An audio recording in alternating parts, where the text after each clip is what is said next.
Our Baltic journey continues on to Sweden, and specifically the pretty and historic seaside town of Kalmar in southeast Sweden.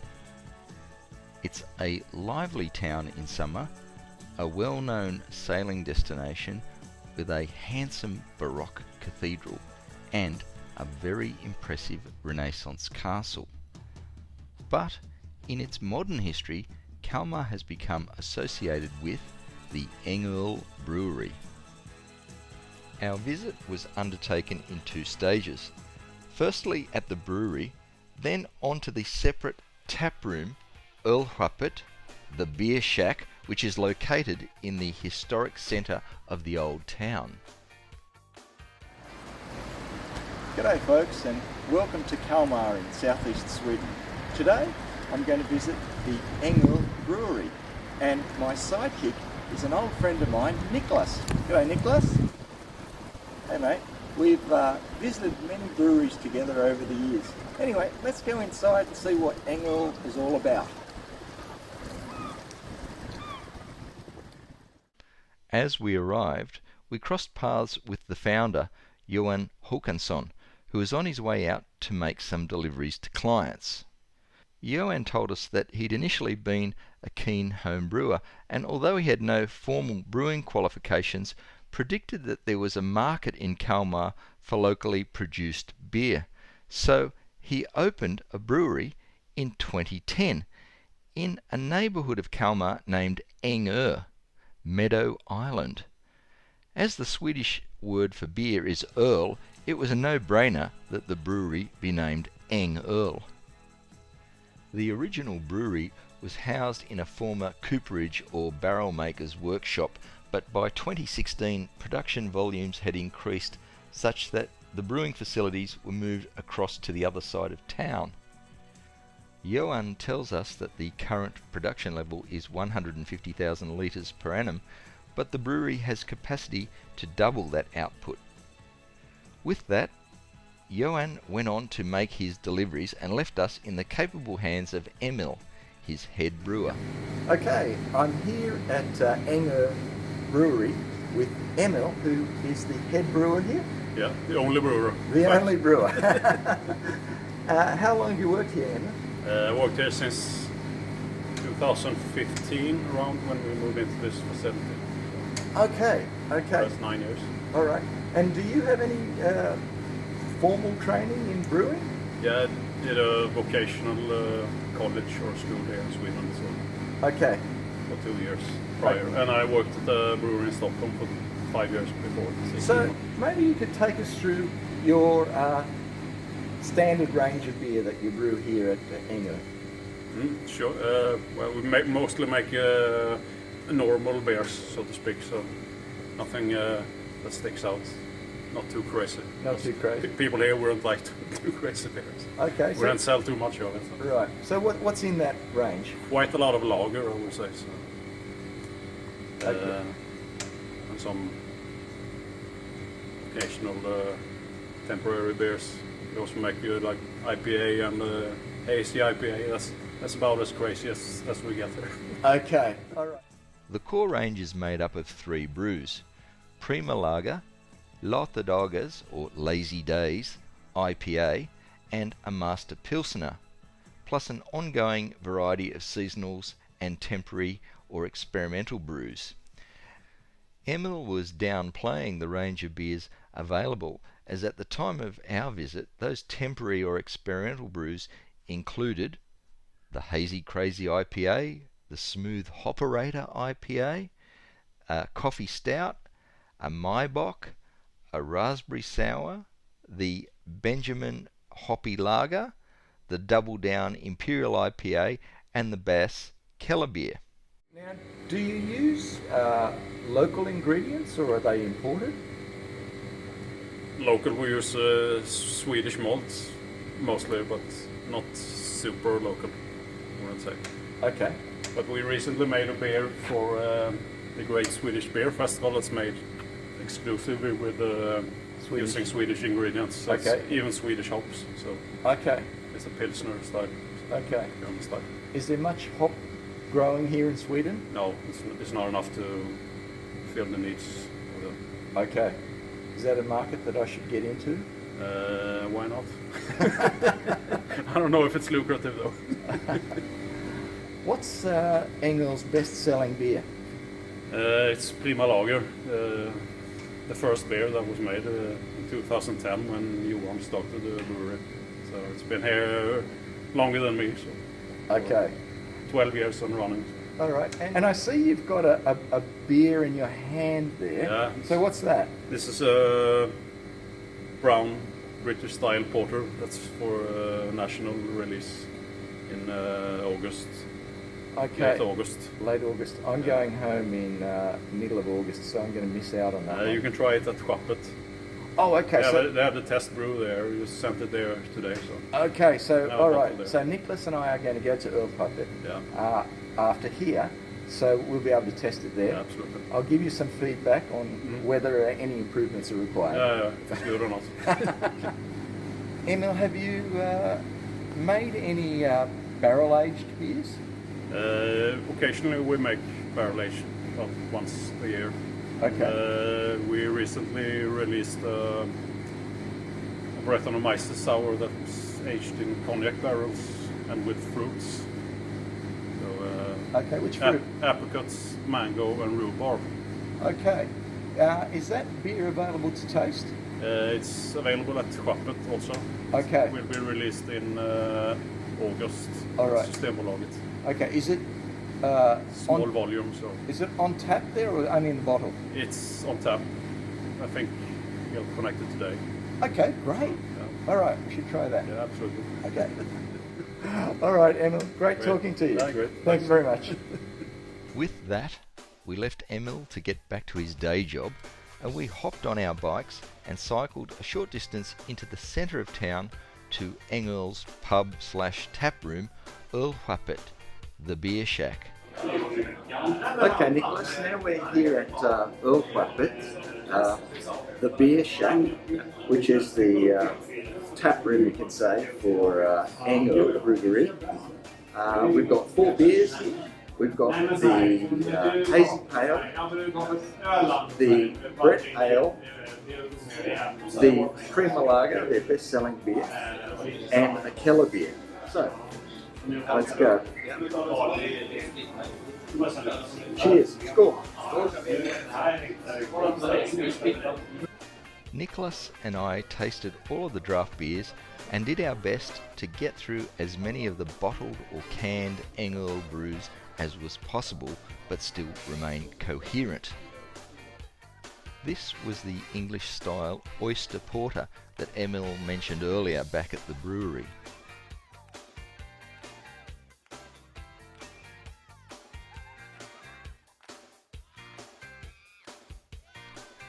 This was the cognac barrel fermented fruited Brett Ale Emil mentioned.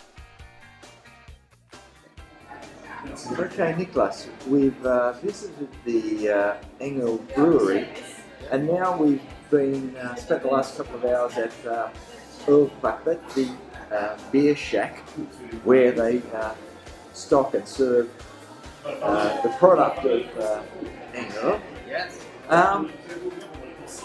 Firstly, what do you think of the beer shack? Oh, I think it's very nice. It's like a really nice, simple pub.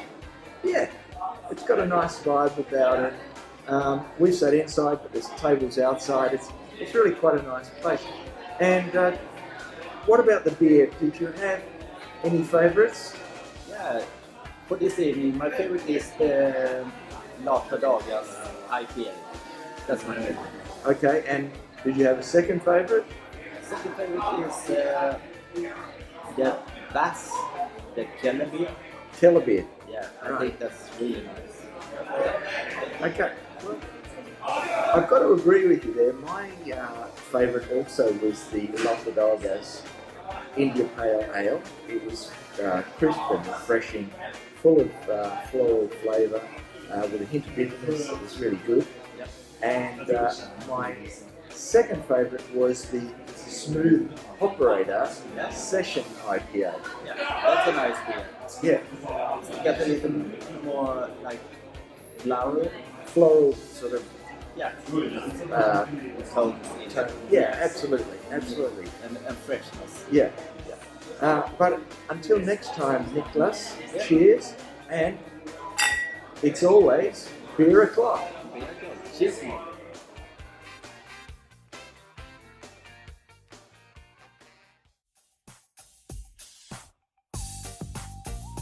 Quite by coincidence, I saw the sign. Some quick research into the archives of the local Kalmar newspaper, the Barometer, turned up an article that indicated that the town's second microbrewery, Kvarnholms Bryggeriet, had fairly recently commenced operations, so I was intrigued. Now, before I proceed any further, here is some important context about Sweden and the retail of alcohol. Breweries cannot sell beer to the public and cannot serve beer on site other than as part of a paid, pre-booked tasting session of very small quantities that must be accompanied by food. In other words, on-site tap rooms do not exist. All packaged full-strength beer must be sold via Systembolaget, the government-controlled alcohol retail monopoly, or through pubs or restaurants. Fingers crossed that this anachronistic practice changes. Anyway, back to our story. Kvarnholms Bryggeriet is located a short distance from the historic and pretty centre of town, which is surrounded by a wall dating back to the 1600s. The historic centre of Kalmar is known as Kvarnholmen, and the brewery's founders, Krista Jakobsson and partner Elisabeth Sunesson Jakobsson, live in the historic centre and commenced their homebrew operations there before diving into small-scale commercial production and setting up the brewery at its current location a few hundred metres outside the old town walls.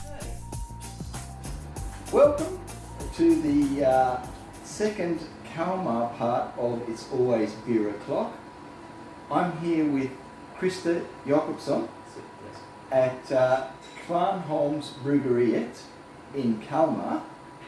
Krista, thank you for talking to me today. How long has Kvarnholms Bryggeriet been in operation? So we, as a home brewery for a couple of years, right? But as a commercial brewery, we got this premise in beginning of the year, in January. I think we made our first tuning in March, and then started to brew the first batch in April. Okay. And after that, we started to brew our assortment of all the products, right? After 6 months and a half today. Okay. So, yeah, as you can see, a little bit more than 6 months. All right. And this business you have together with your partner, Yes. Elizabeth? Okay. And before you were brewers, what did you do? So we, of course, we had normal jobs. So my wife was running a small business, hairdressing business. Yeah.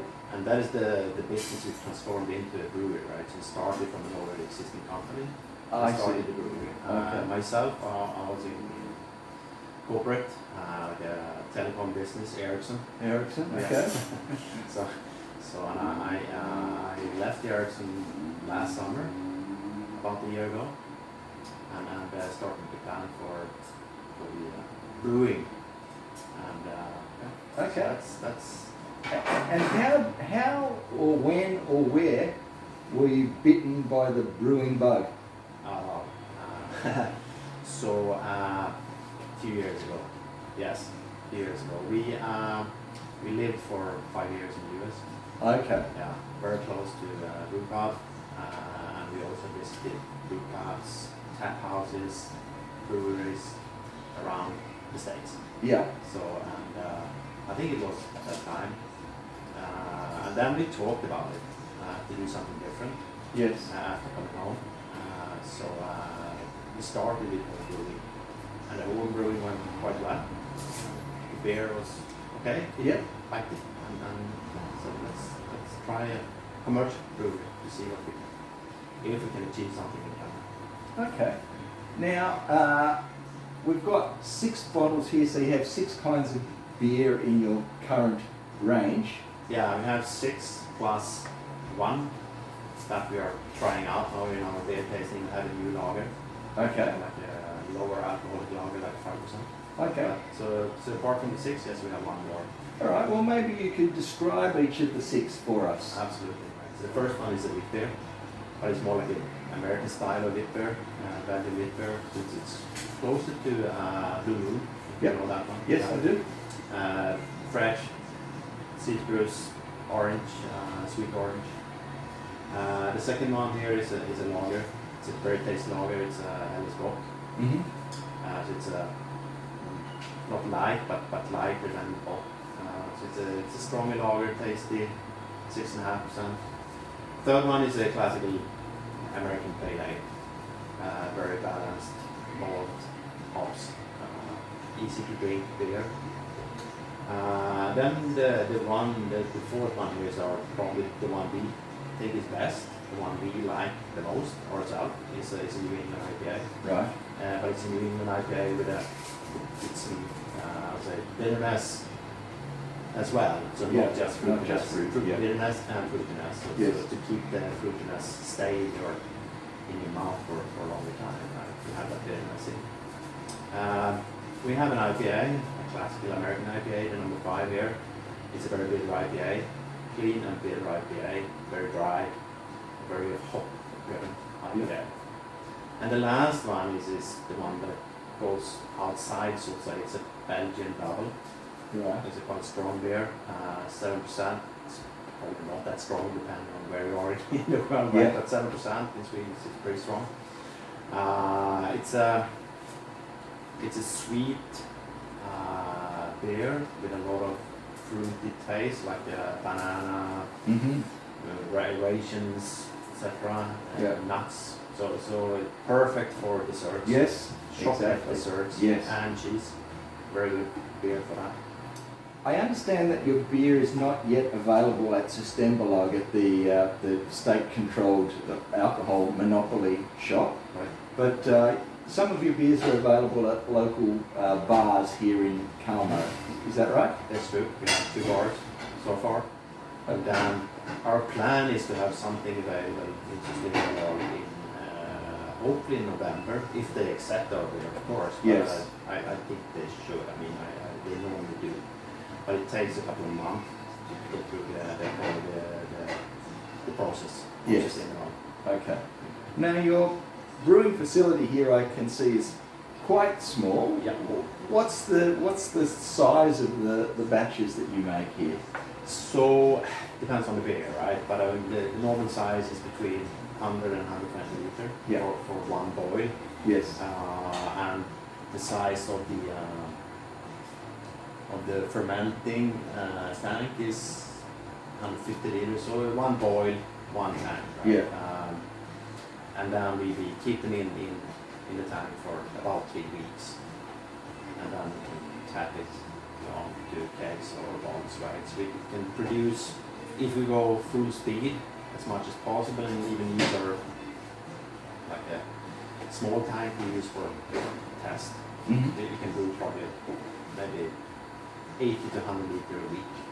Right. That Okay. is the size we want to stay on. All right. This is not like it's not going to be like a full-scale big brewery. It's going Okay. to be a local, So, be able to local marketing. Yeah. Do you have plans to make other styles? We do, right? So that's one of the what we believe is the fun part, right? To create new beers, Yes. experiment, new, and create new beers, right? So we will keep. There are a few that we believe are very good here, like the New England IPA. Our IPA is also good, and the lager we believe is good. But we will have beers that we only put out on season, like the first one, maybe a summer beer, and that will be replaced with a winter beer that we are going to try to do tomorrow. Okay. It will be an English dark mild. Mm-hmm. very rare beer. It's Yeah. not that common. It's No. almost dead. No, you don't see, even in England, you don't see Right. mild beers around very much. Right. So we'll try that tomorrow and see if we can create a good mild. Yeah. And then I think we'll create new beer every quarter Okay. to introduce in our beer tasting and see if they're good. Yeah. But we will not like have an enormous assortment. Then we will shift out some and maybe shift them back in. And the mild we take out in the summer and shift back the big beer instead. I think it's a great concept to have a neighbourhood Right. brewery like this. So thank you very much for talking with me, Krista, and I wish you the best of luck. Thank you very much. Thank you. I twisted Krista's arm and encouraged him to bend the rules and allow me to have a couple of brews. So at the brewery, I tasted the excellent New England IPA and the new, yet to be bottled 5% lager. With that, once again I enlisted my local beer tasting buddy Nicholas, and we hit a couple of pubs in town to thoroughly assess Kvarnholm's range.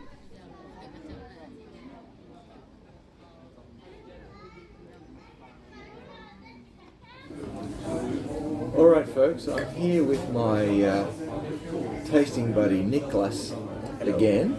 Yes. We've had a few beers today,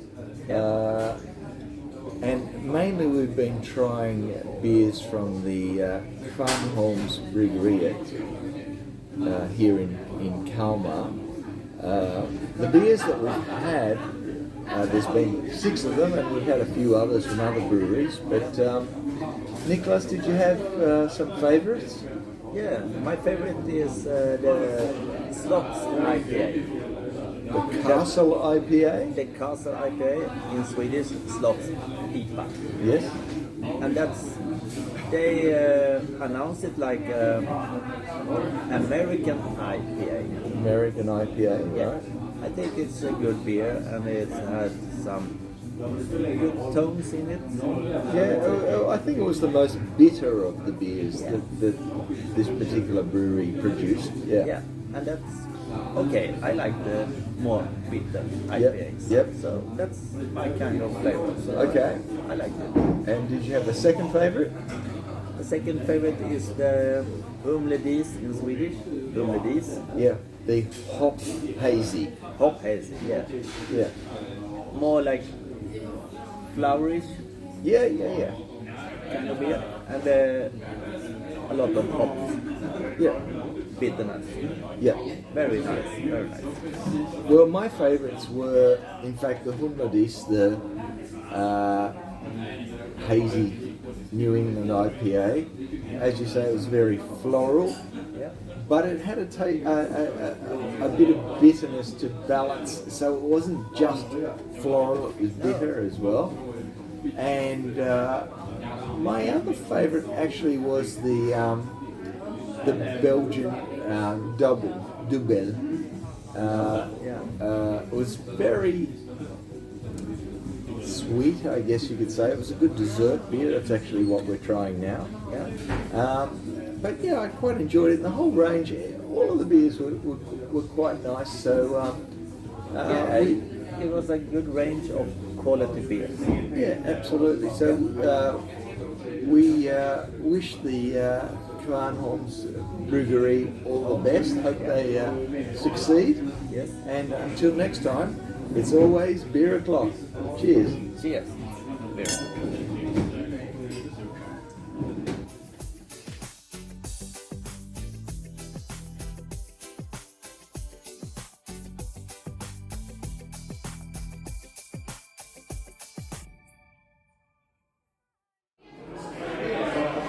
Okay, that happens to me all the time when I forget what I'm going to say.